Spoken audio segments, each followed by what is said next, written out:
back to another episode of Igniting Hope Radio. I am your host, Sherman Webb-Middlebrooks, a lifelong Buffalo resident and full-time black man. I got my good brother Raymond Mingo, the Cigar Smoking Security Guard, here with me today. Go What's ahead and up? talk to him. What up, everybody? How y'all doing today? Word, word. So today is a special episode of Igniting Hope Radio because we just had our men's empowerment group, which was cool. We had a small but mighty group. Shout out to the fellas who attended. Shout out to Uncle George Johnson from the Eastside Bike Club for pulling up and just sharing his wisdom with some young brothers this evening. We definitely appreciate him. So we're going to be having our monthly men's support groups. We had it today, December 9th. The next one is going to be February 12th. So make sure that you join us here at 63 East Delavan Avenue, right at the corner of Delavan and Spillman, on the Canisius College campus in their health sciences building on the second floor. We'll be here 5 to 7:30, and then afterwards we'll be doing a live stream podcast like this, kind of talking about the group. So let's go ahead and get into it.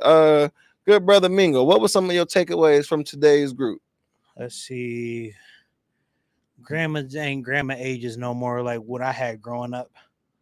That was one of them. That Yeah, we talked about a lot. community, how community ain't like it used to be. As a fact. Really ain't nothing like it used to be nowadays. The election. Yeah. We talked about that. And our views on that. Yeah. Word. So let's get right into our first topic that we discussed. So if you missed the group, we talked about family dynamics. And so us and balancing our roles in community. So some of us are fathers, sons, and brothers, but many of us also hold professional titles and roles in communities. So you might be a teacher, you might be a doctor, you might be a lawyer, you might be a cop, you might be whatever you are professionally in the world, how people see you at work and in society. And then you go home and nobody care about that. You just dad, you just brother, you just uncle, you just son, you just grandson. And sometimes that could be taxing. So brother Mingo, share a little bit about your experience, experiencing these different roles. As you know, you're not a father exactly or a dad, you're a sugar daddy. And so just talk about your roles as like a son, a grandson, a nephew, an uncle, and what that looks like for you every day. Let's see. I help out the whole family. I help my uncle, my dad, my grandma. I help them all out. Yeah. Yeah. So like, is that so? I know you was talking about how you enjoyed your trip that you just recently took, and what did you enjoy most about your trip that was kind of out of the ordinary? I wasn't a caretaker. I got to move how I wanted to move. I didn't have to leave and think about, okay, got to be back by a certain time. Got to make sure nobody gets up and do anything. Yeah. I just got myself ready, and I was ready to go where I wanted, and come back when I wanted to. I didn't have to wait on nobody. That was nice. So I think a lot of men are in that role, but not as visible as sometimes the mothers, the daughters, the sisters, the aunties are in community as caretakers, especially for like our aging family members and stuff like that. You know what I'm saying? Yeah. And so a lot of times men just quietly do it and they don't talk about it. A lot of men are taking care of their parents, their grandparents, and that can be very stressful on top of everything you doing at work. So like, what have you been doing to kind of maintain your sanity while being a caretaker for your loved ones? Smoking cigars and getting a little bit of time away from the house for me time. Okay. I found out the older I get, me time is more important, or else you will have a mental breakdown. Yeah. So I know you the cigar smoking security guard. So what does some of your other downtime, me time looks like? If it's somewhat appropriate or whatever you feel like sharing, because they don't know Mingo how we know Mingo in the group. Yeah, this is gonna be more tame. So I just hang out. I get some time off. I'll hang out somewhere, relax, have some adult fun myself, maybe. Me and a nice young lady or two or three, depends on what your funds looking like. It depends on the funds and what they offering. Nah, I feel you, and I think it's definitely taxing. Cause you got siblings, bro. Yeah. Okay. Do your siblings help you out? Once only one of them lives in Buffalo still, Okay. so she helps out when she can and everything.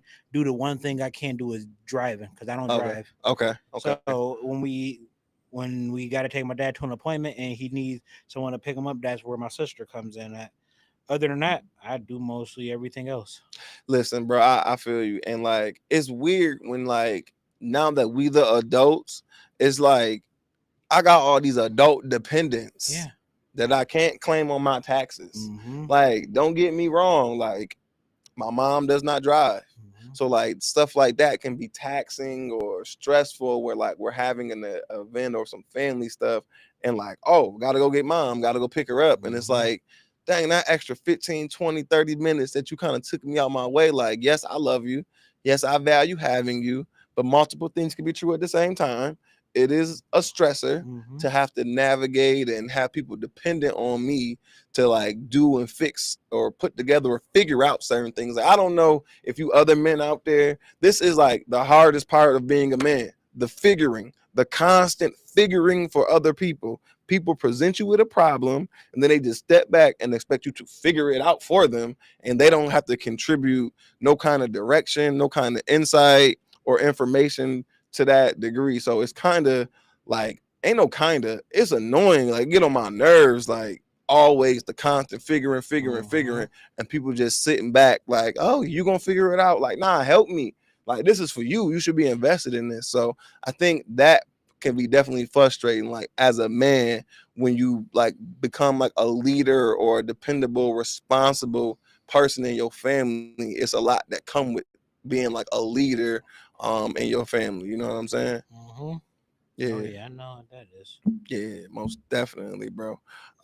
So anything else that you care to share in terms of like the family dynamics? Because we definitely got into the conversation talking about, because we see we had an elder in the room, and so we were able to talk about what are families like now in this generation with these young grandmas. You know what I'm saying? So what's your thought on these young 30 some odd year old grandmas? My thing is, Because we in our 30s. yeah, we in I our couldn't 30s. imagine being a grandparent right now. I ain't even got kids right now. Right. I work in a lot of different places. I'm working with 15, 16-year-olds and stuff. I'm like, how old your grandmother? Their grandmothers is anywhere between my older sister age or Mm-hmm. my mama age. Mm-hmm. My mama only 60. Mm-hmm. I'm like your grandma that like your mom is that young? Like who am I? And I gotta ask, who your mama? Let me see a picture of her. Hey, what high school she went to? Yeah, you know who your daddy is? Oh, okay. Long as you know. Yeah. Yeah. Because I do not got time for no secret babies right now. It's not the secret babies though. Listen, back in the day, it was a wild time. Was that you was out here enjoying yourself? No, I mean I still do now, but now it's a lot more different. Okay. Got that Plan B money. Plan B be adding up. It do. And Plan A should probably just be a condom for people. I know, or I just stop playing. Find me a nice young lady who can cook, who has good family values, Yeah, and who would like to get married. I think Inbox is open. Holla at my man Mingo. One of the other things that I think we kind of talked about too was like the quality of the dating pool, and like signing up to be a stepdad. So I think that a lot of people kind of underestimate the actual responsibility that it takes to like really be with the woman with kids and really be with her, because it's a package deal most of the times. I think I'm desensitized to the whole stepdad thing for the fact that my dad became a stepdad to my two older sisters. Gotcha. Because he met my mom back in the military when he was in the military. He already had two kids. Okay. I mean, my mom already had two kids, so it's like he chose y'all. That's true. Like That's a fact. he went over there, seen my mom, seen y'all, and said, "This is where I'm gonna stay at." Basically, my mom and dad are divorced. My sisters are still. My stepsisters are. Well, we don't call them stepsisters. My sisters are still around. Yeah. He adopted them and all that. You Yeah. know, not many of y'all get adopted. Yeah, no, that's for real. That's Yeah. definitely a beautiful thing. So now, It's a so I beautiful don't thing. mind dating a girl with kids, you know, but not too much though. I ain't that rich, you know. 2, 3, that's it. 4 if you cute and if we got a good thing going on. That matters. Yeah, but listen, That matters. more than that, I'm sorry, man. I'm gonna have to pass on you. Yeah, I mean, listen, I think everybody needs to kind of understand what and where their breaking points are. So what and where are your deal breakers, your non-negotiables, and but understand why. So I think a lot of people prescribe to what they see on social media or on TV, and they're like, "Oh, this person gotta have this job, or be this tall, or have this much money, or not this many kids, or not this kind of kids." So I think like you have to really do an assessment as an individual, male, female, whatever. Do an individual assessment of like who you are, where you at, and where you trying to be. And is the individual who you trying to be with gonna help you get there? Mm-hmm. Or is they just somebody that's gonna be a pit stop, you know what I'm saying, in your process of getting to where you ultimately trying to be? And my advice is don't waste no time with really with the pit stop, or just understand what it is and don't leave people on. If it's a pit stop, communicate that.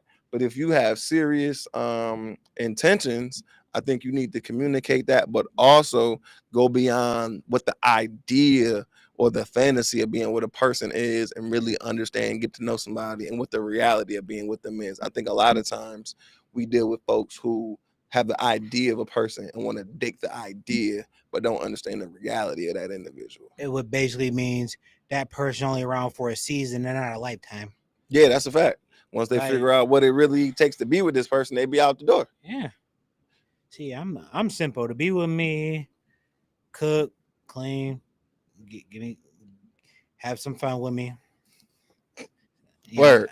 Okay. And then you know, Now I'm gonna flip it. am I happy with you? Now I'm gonna flip it though. Okay. I'm gonna flip it. Okay, so she doing that. Boom, no problem. Now what you doing? Yeah, I'm provided. I'll make sure you call me with a problem. I'm going to solve it. Bills are paid. I'll make sure if I'm together and we in a full good relationship, we live together and everything.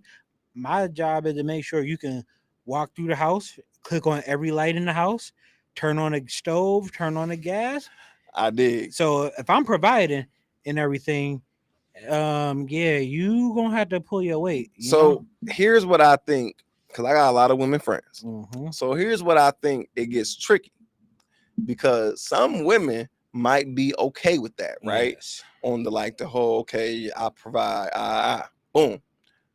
But what if you can't provide the lifestyle that she wants? So boom, say she ain't got to work to pay the bills to live in the house. Okay. But the house that you can afford ain't big enough for her. Okay. Say she ain't got to work to pay to get the car or get the nails or the hair, but the car, the hair, the nails, and the trips that you can afford to take her on with just your salary just ain't good enough, right? So now she got to go out there and make some money to get the house, to get the car, to get the lifestyle, the meals that she want.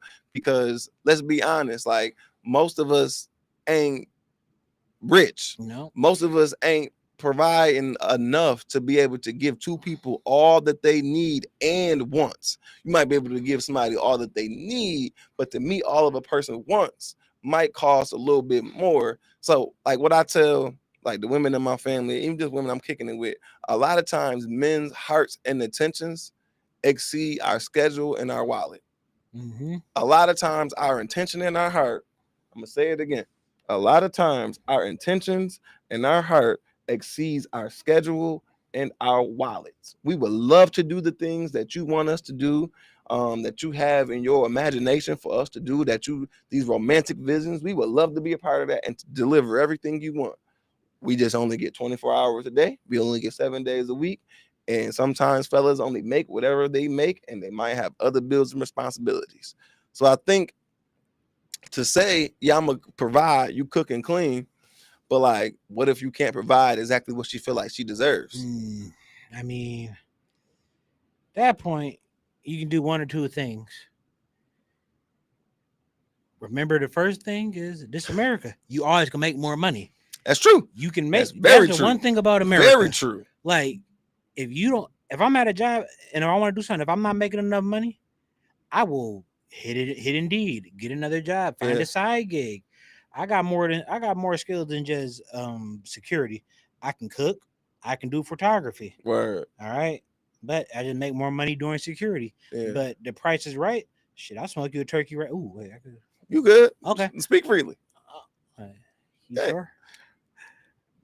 Yeah. Okay. Well, in that case, then here we go. Yeah, nah, we gonna be good. But nah, I could smoke you a turkey.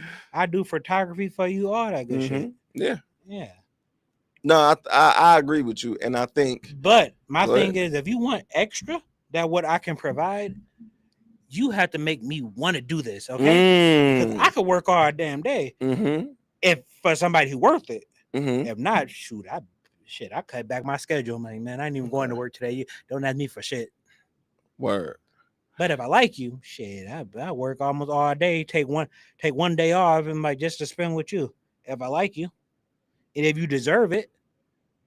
But my thing is, do some women really deserve it, or do you think you deserve it? Some women have an overinflated idea of themselves. Like some of you broads think y'all main characters. Well, y'all really not. You only a side character. Yeah, not everybody has main character energy. Yeah, I would say not everybody has main character Mhm. energy. Most definitely. Yeah. So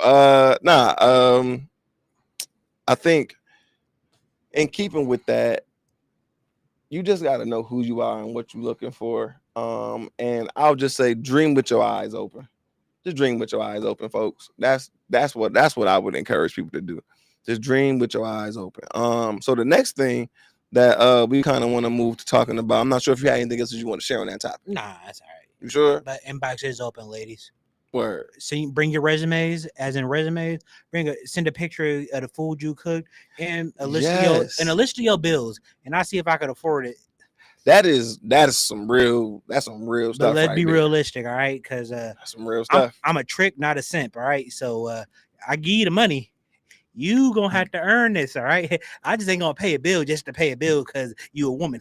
Nah, not over here. There's a difference. Right? That's the difference between simping and tricking. It's a word. That's a teachable moment.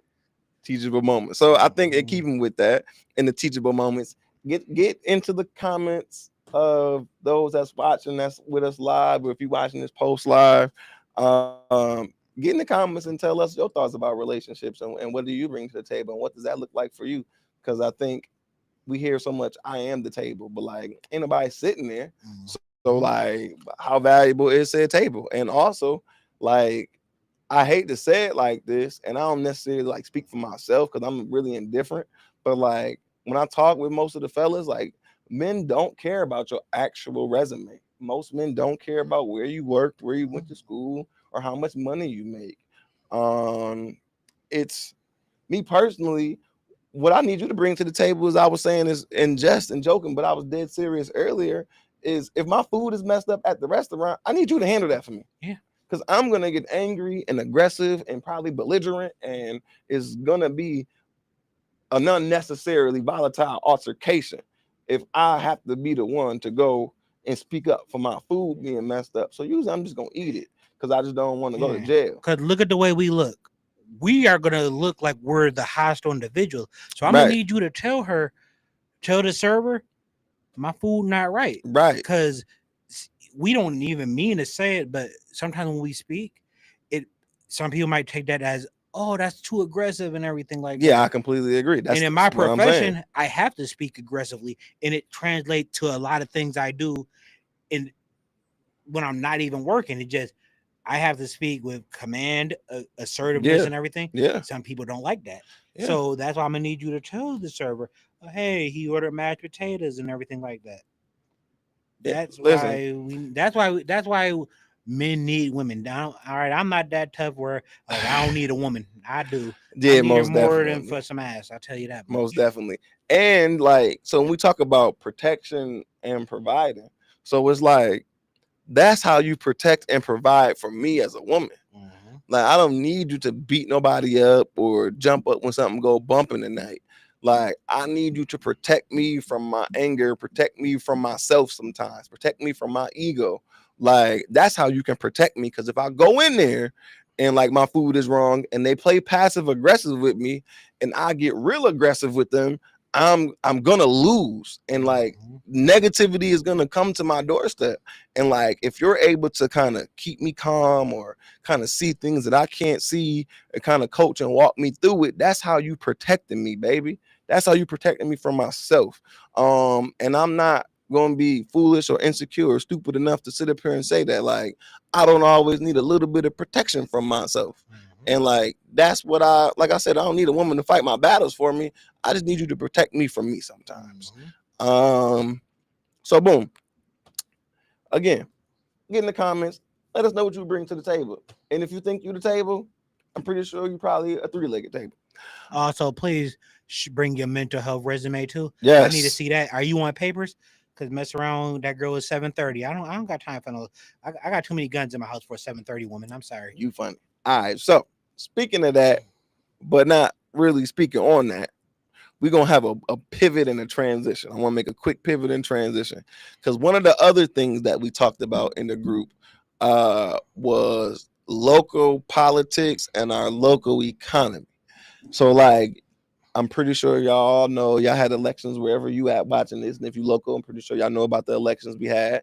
But I also know that y'all know next year we're going to have a mayoral election in the city of Buffalo because they put a nice little democratic move in our city. They basically, in my opinion, and this is not the opinion of the organization, this is the opinion of Sherman as an individual. In my opinion, they pulled the same move that Biden and Kamala did with Brown and Scanlon. And I ain't got no real beef or no issue with that. I'm just saying it is what it is.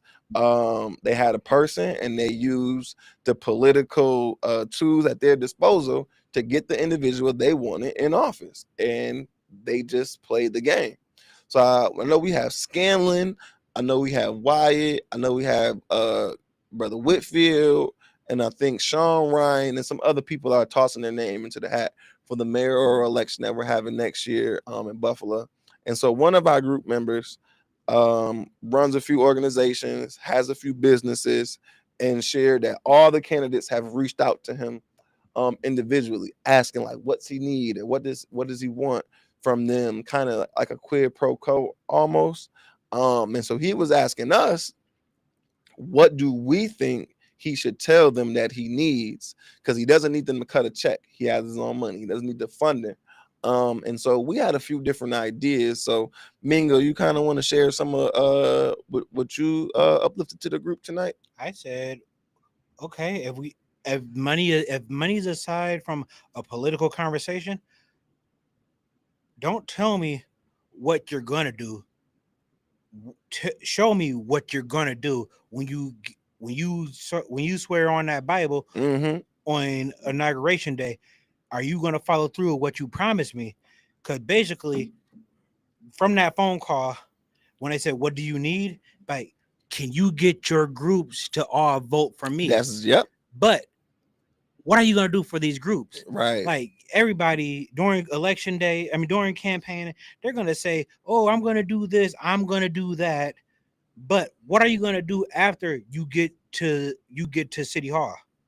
And don't say, oh, I only can move as far as whatever the common council says. My thing is, as the politician, as the mayor, but while campaigning, you should also be talking to the common council to see who you're going to get on your side for initiatives in what part of the city. Right. So that means you already need to get the common council in your pocket. Right. Now, not even like money wise. It's like, okay, you have to learn how to sway and everything. And if you think that's not how politics work, you're naive. That's a fact. Like, no.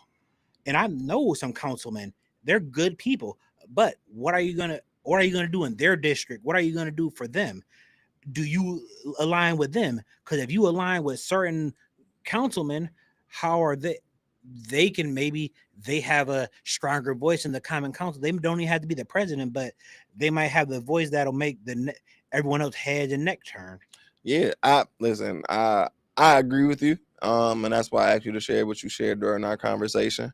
I also think too that we were talking about how like churches are businesses, right? So like some people consider the church a business. So these politicians, if they're not church leaders themselves, will attempt to cozy up next to different church leaders in order to get them to have their congregation come out and support Mhm. the candidate, because that's what it is. Like most people are not civically or politically engaged. I'm an above average politically engaged individual, and even I still have my lazy moments.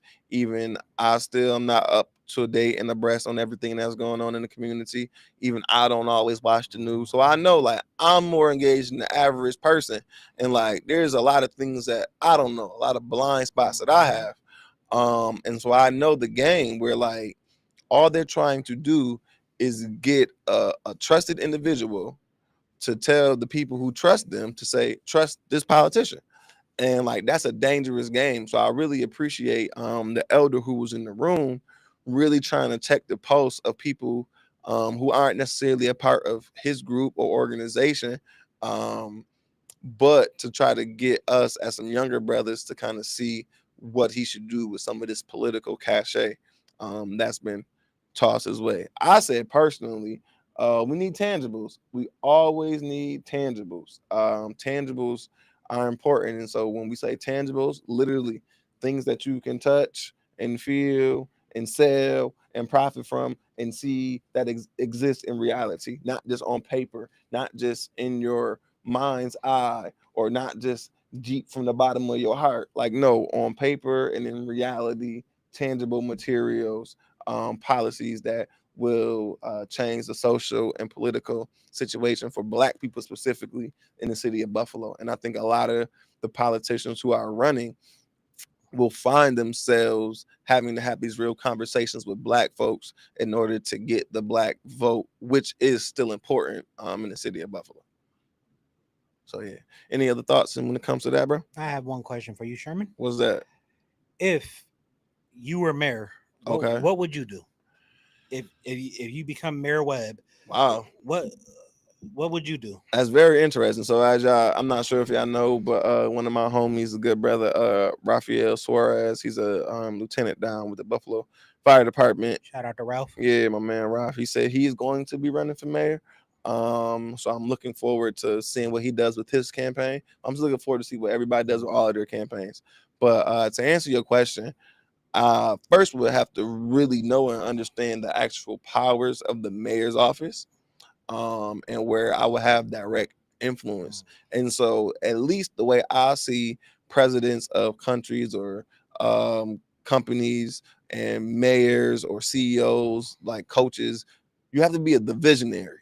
So you have to have a vision that you're going to pitch and sell to your people, and then you have to identify the right folks to put in place in order to execute on that vision, because the mayor is the head of the executive branch. Yes. So you have to find people that's going to execute on that.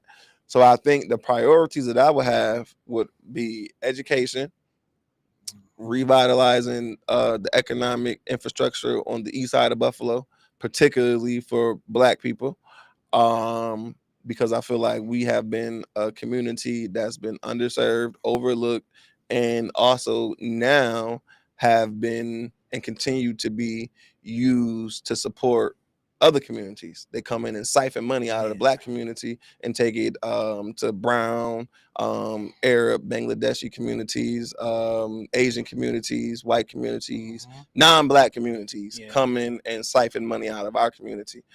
So I definitely want to have some more equity when it comes to who is prospering in the city.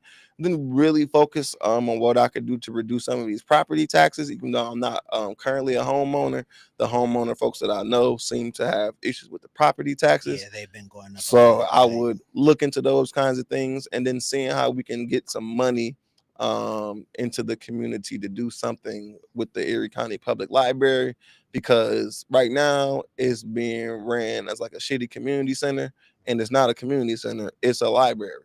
So there is no need for like our homeless people, brothers and sisters and homeless citizens of our community, to only have the library to spend time at during the day. And there's no reason that our teenagers and young people, when they get out of school, have no place to go and have a third place to be rambunctious, loud, and make their teenage mistakes outside of the library. Yeah. So those would be where I would focus my efforts at If as the mayor. Buffalo Library could talk, Right. I swear to God. but I swear to God. I swear to God. that is a whole different that's for a different podcast, not here. But that's a great question though. So I want folks to get in the chat, get in the comments. What would you do if you was mayor of the city of Buffalo? What would be your 3 main topic areas of focus if you were the mayor of the city of Buffalo? Where would you focus your time, effort, and attention? What would be your 3 most important areas or communities or issues that you would work to address? Would you like to know my 3, Sherm? Yeah, please let me know. Well, first, I want to toughen up on crime in the city. Okay, what does that look like? Maybe stop the drug dealers, stop the Kia boys. Okay. Stop unnecessary gun violence. Okay. I know you got an issue with bail reform. Yeah, I do. I have a huge issue with bail reform. That's very interesting to hear you say. I don't know if I agree with you on that, but I respect your right to have that opinion, and I think it's a very interesting position. My that you thing take. with the bail reform in my profession, people commit crimes that, okay, granted, they are poor, most of them, or they have a drug problem, but they do things and they're out of jail within an hour, don't even get taken to jail. Like, we need to stop bail reform. If I was mayor, I would stop bail. I would stop bail in the city. If you commit a crime, you have to post bail. It's no appearance ticket, because from what what happens to be an innocent or proven guilty in this country? If you get caught, you're dumb. So that means you shouldn't have done what you did. Okay. Now, if you get framed for a murder and everything, that's way different. But we're not talking about the big conspiracy stuff like that. If your ass is shoplifting, stealing, trespassing, stay your ass in jail for a little while. Think about what you did. That's what I'm talking about. Now, big capital murder cases, tax evasion, ain't nobody getting afraid for tax evasion. You know you did that shit. You know you ain't paid them taxes, or you didn't embezzle money. You know you did that. But you definitely know that you did that. You definitely, if you did that, you know what you was doing. Yeah. You ain't just accidentally fraud no taxes. Exactly. So that's what I would do. And also, like Sherman said, I want to help the Black community. Let's open up community centers more. Yeah. Like, I worked in the park, like, over the summer, or in the swimming pools. Oh yeah, he was telling us about that. There was a lot of stuff where a lot of these kids, they're not bad, they just needed guidance. Right. And we can come up with more programs for kids. They need access to adult individuals to model themselves after. Yeah, like, you don't have to do this. Like, I'm working at some swimming pools. I'm not going to say the name, but why are y'all not even old enough to bring guns to the park? But why y'all bringing guns to the pool? Like, why do you have a gun, and why do you think from an argument or getting punched in the face that you need to bring a gun? You just got punched in the face. Punch them back. Yeah, learn Stop how to being box, soft. learn how to defend yourself. Go around the corner. All right.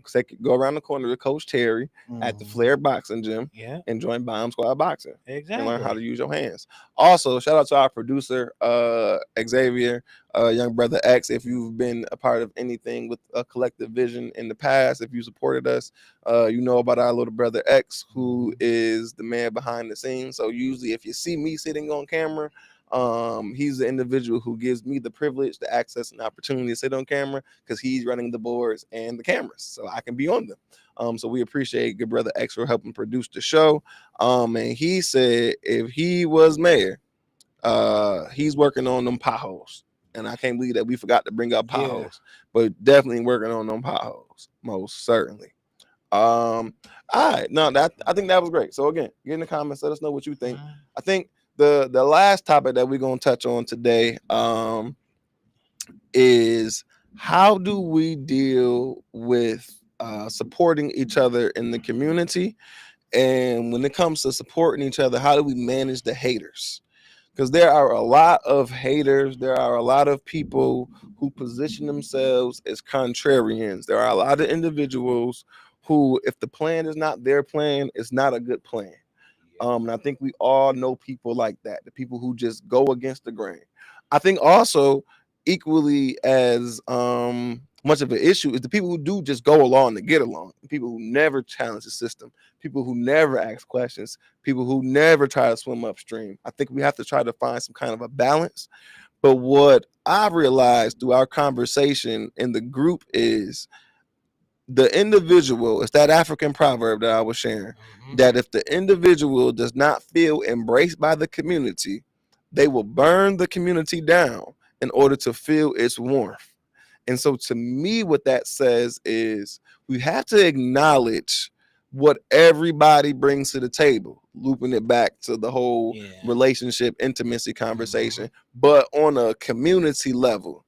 I got a cousin who shall remain nameless, but he know who he is. And he know I got nothing but love for him in this example. He is a contrarian. He literally just will, if everybody's rooting for the Bills, he will root for the Ravens. Okay. But I love this dude. And like I feel for him and I understand him on an interesting level, having watched my big cousin my whole life. Like he's a really talented individual, especially like when it comes to like computers and knowing and navigating the internet.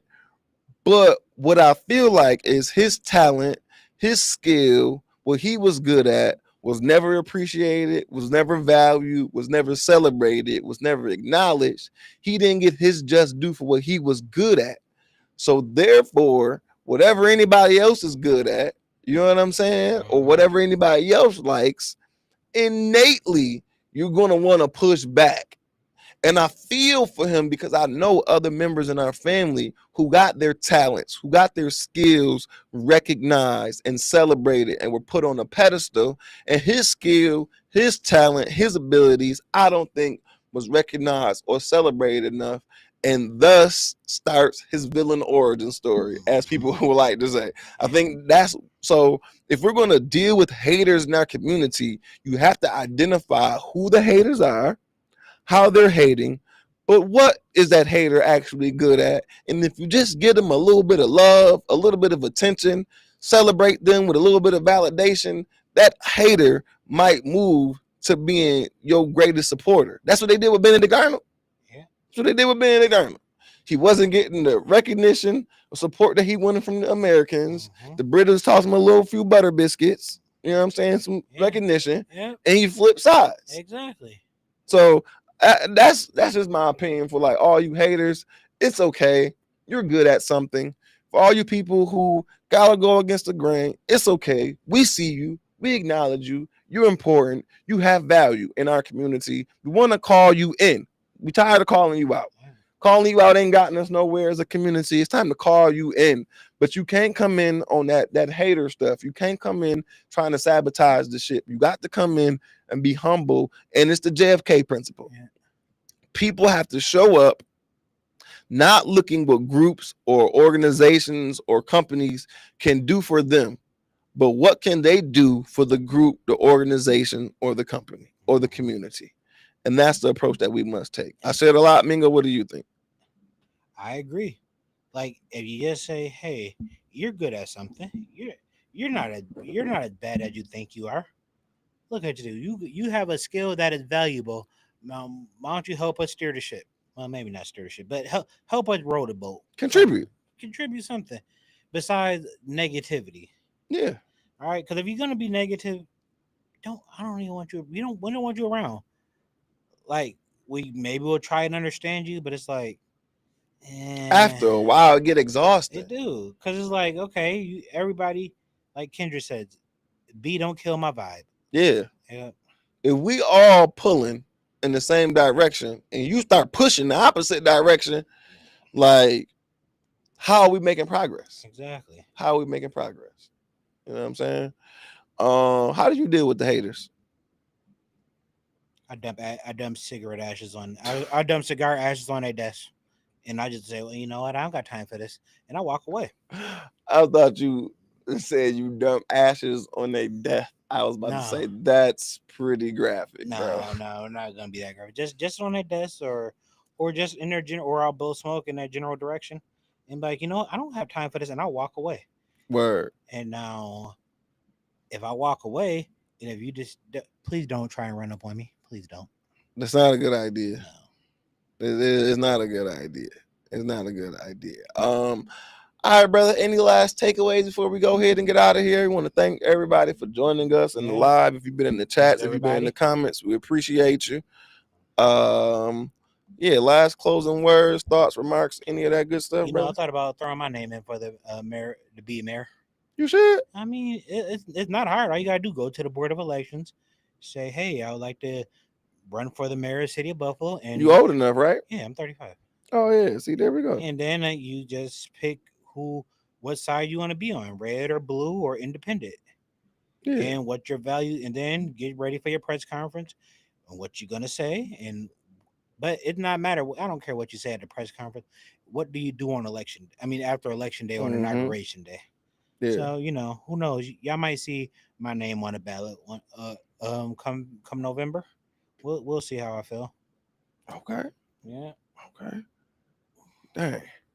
All right. So I just saw a little bit as far as what's been going on with the live. So appreciate anybody and everybody who was able to tap in with us and see what we had going on today. I think I kind of shared with y'all how I deal with the haters. I kind of look for how they can add value. And if they're not a liability, then I will implore them, maybe employ them. Other than that, I really just stay in my own lane, isolated and insulated. And I always prepare for the worst and hope for the best. So whenever I'm dealing with folks or a situation, I'm prepared for the haters, I'm prepared for the negativity, I'm prepared for the worst, but I don't go around projecting that. You know No. what I'm saying? I'm always positive, hoping for the best. But if you come to me with the worst, I'm prepared for it. So without further ado, we ain't gonna hold y'all up too much longer. Folks calling me, got bills to pay, things to do when we get up out of here. But yeah, thank you all for joining us with this live stream. Mhm. I am your host, Sherman Webb-Middlebrooks, a lifelong Buffalo resident, full-time Black man, men's mental health project manager here at the Buffalo Center for Health Equity. He is the good brother Raymond Julius Mingo, the Cigar Smoking Security Guard. Make sure y'all follow us on our social media pages. Make sure y'all join us in person on Monday, February 12th. Monday, February 12th for our next men's empowerment group. We want to pack out this building. We here at 63 East Delavan Avenue in between Spillman and Jefferson on the Canisius College campus, second floor. See y'all February 12th at 5 p.m. If you got any questions, comments, or concerns, get in the comments, inbox me directly. And yeah, in the words of my hero, the Honorable Jerry Springer, we want y'all to take care of yourselves and each other. Peace. Yep.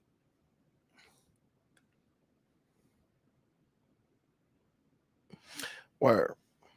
That was cool. Yeah. That was good. You got us out of there, X?